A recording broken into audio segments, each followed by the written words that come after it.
ఆదిలాబాద్ జిల్లా రైతాంగానికి అందరికీ నా యొక్క శుభాభివందనాలు తెలుపుతూ, ముఖ్యంగా గత ఎన్నికల్లో కాంగ్రెస్ ప్రభుత్వం రైతులకు 2 లక్షల రుణమాఫీ చేస్తామని చెప్పేసి ముఖ్యమంత్రి రేవంత్ రెడ్డి గారు కాంగ్రెస్ ప్రభుత్వం హామీ ఇచ్చింది. ఎన్నికల్లో ఎవరైతే 2 లక్షలు పైన ఉన్న వాళ్ళు 2 లక్షలు కానీ రుణాలు బ్యాంకులలో ఉంటే మీరు కట్టుకోండి, ఎంబడే డిసెంబర్ 9వ తారీఖున మేము అధికారంలోకి వస్తాం, అధికారంలోకి రాగానే మీ 2 లక్షలు రుణమాఫీ చేస్తాం, ఎంబడే చేస్తాం. అదేవిధంగా ఏదైతే గత ప్రభుత్వము రైతు పెట్టుబడి కింద ఆర్థికంగా ఎకరానికి 10,000 సాయం రైతు బంధు ద్వారా ఇస్తుంటే దాన్ని నేను రైతు భరోసా కింద ఎకరానికి 15,000 ఇస్తా, మీరు గత కేసీఆర్ ప్రభుత్వం 10,000 ఇస్తే నేను 15,000 ఇస్తానని హామీ ఇవ్వడం జరిగింది. అదేవిధంగా ఏదైతే గ్రామాలలో భూమి లేని రైతు కూలీలు ఉంటారో వాళ్ళకు కూడా సంవత్సరానికి రూపాయలు 12,000 ఇస్తా అని చెప్పడం జరిగింది. గత ఎన్నికల్లో ఎక్కడ తిరిగినా కూడా రైతులు మరి ఈ ప్రభుత్వం కాంగ్రెస్ ప్రభుత్వం వస్తే రైతులను అన్ని విధాలా ఆదుకుంటారని చెప్పి నమ్మకంతో కాంగ్రెస్ ప్రభుత్వం అధికారంలోకి వచ్చింది. మరి అధికారంలో వచ్చి 100 రోజులలో చేస్తున్నటువంటి హామీలు, అదేవిధంగా రైతు బంధు నిధులు, రుణమాఫీ మరి గతంలో డిసెంబర్ 9వ తారీఖున చేస్తా అన్నాడు, తర్వాత ఆగస్టు 15లో చేస్తా అని చెప్పిండు. ఇంతవరకు 2 లక్షల రుణమాఫీ పూర్తయిందని ప్రభుత్వం చెప్తున్నది. ఇది శుద్ధ అబద్ధం.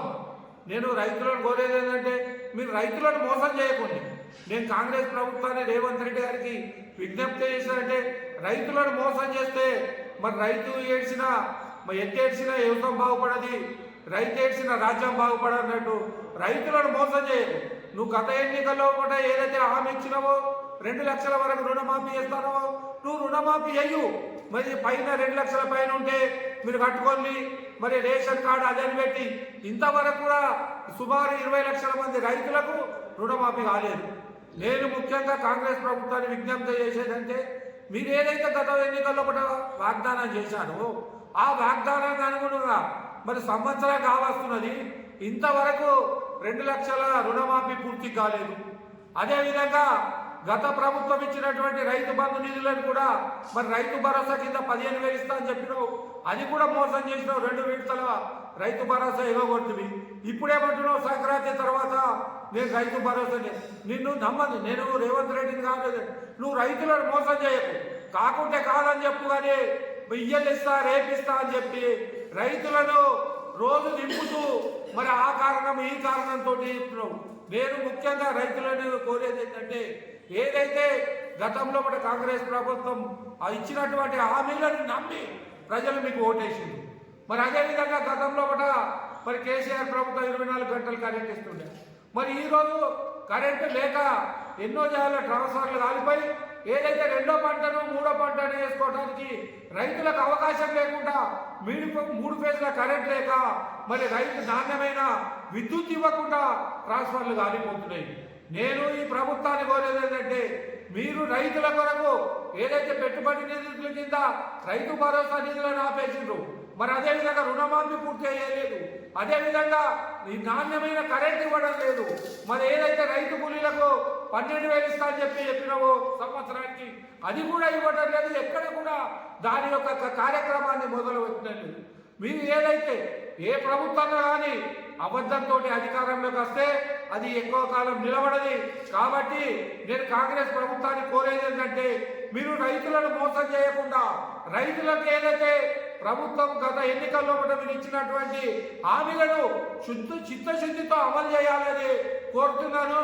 అదేవిధంగా మీరు ముఖ్యమంత్రి హోదాలో ఉండి మరి మీ యొక్క భాషని కూడా మీరు ముఖ్యమంత్రిగా ఉన్నప్పుడు, గతంలో మీరు ప్రతిపక్ష నాయకులు ఉన్నప్పుడు ఏ విధంగా మాట్లాడినా సరిపోయింది. కానీ మీరు ప్రజలు నమ్మి మీ కాంగ్రెస్ ప్రభుత్వానికి అధికారంకి వస్తే మీరు ముఖ్యమంత్రి స్థానంలో కూర్చుని వర్గాల వారీగా మీరు ఏదైతే రైతులు కానీ ప్రజలు మాట్లాడేది భాష ద్వారా మీరు మాట్లాడి మీరు భాషని సరి చేసుకొని ఏదైతే మీరు ప్రజలకు చెప్పాలనుకున్నారో మరి అదేవిధంగా చెప్పాలని, అదేవిధంగా మీరు ఏదైతే హామీలు ఇచ్చిందో ఆ హామీలను శుద్ధశుద్ధితో ఇవ్వాలని చెప్పేసి మేము కోరుతున్నాం. ఒకవేళ మీరు అమలు చేయకపోతే మేము తప్పకుండా రైతుల తరఫున పోరాటం చేస్తాం, రైతుల తరఫున ప్రజల్లోకి వెళ్తాము, మీరు అమలు చేయని విధానాన్ని ప్రజలకు వివరిస్తాము. మీరు ఒకవేళ అమలు చేయకపోతే కాదని చెప్పండి. కానీ గత ప్రభుత్వం అప్పులు తెచ్చింది, అవి వడ్డీ కట్టలేక మీకు అవన్నీ గుర్తుండగానే హామీలు ఇచ్చింది కదా. మీకు గత ప్రభుత్వము అప్పులు చేస్తే ఆస్తులు సృష్టించింది. అదేవిధంగా రైతులు ధాన్యాన్ని పండించిండు, మరి లక్షల టన్నుల లోపల వరి ధాన్యాన్ని పండించుడు, అన్ని విధాలు ఆదుకున్నది. మీరేమన్నారు ఎన్నికల లోపల ప్రతి పంటకు 500 బోనస్ ఇస్తున్నారు. మరి ఎక్కడైనా మీరు బోనస్ ఇచ్చిరా? గతంలో వడ్లకు అన్నింటికి బోనస్ ఇస్తా అని చెప్పి ఈరోజు సన్న బియ్యాలకే 500 బోనస్ ఇస్తాం, మరి మిగతా వాటికి ఇవ్వం అని చెప్తున్నారు. అదేవిధంగా సోయాబీన్ మరి ఇంతవరకు డబ్బులు విడుదల రాలేదు. 55,000 కుంటాలే సోయాబీన్ కొనుక్కున్నారు. ఇప్పుడు జైనత్ లోపల కానీ ఆదిలాబాద్ లోపల కానీ సోయాబీన్ మద్దతు ధర లేక ఎందరో మంది అమ్ముకోకుండా ఇళ్లలో పోసుకొని ఉంటే మీ ప్రభుత్వం రాష్ట్ర ప్రభుత్వం కేంద్ర ప్రభుత్వం ఇచ్చినా రాష్ట్ర ప్రభుత్వం ఇవ్వకపోవడం వల్ల ఆ సోయాబీన్ రాశులు ప్రతి ఇళ్లలో ఉన్నాయి. మరి వెంటనే కాంగ్రెస్ ప్రభుత్వం సోయాబీన్ కు ఆదిలాబాద్ లోపల కొనుగోలు చేయడానికి రాష్ట్ర ప్రభుత్వం అనుమతించి ప్రతి గింజను కొనుగోలు చేయాలని నేను ఈ వీడియో ద్వారా మీ అందరికీ విజ్ఞప్తి చేస్తున్నాను. ఒకవేళ మీరు సోయాబీన్ కొనుగోలు చేయకపోతే, అదేవిధంగా రైతులకు ఇచ్చిన హామీలను అమలు చేయకపోతే మేము రైతులలో పోయి పోరాటం ద్వారా మీ మెడలు వచ్చైనా రైతు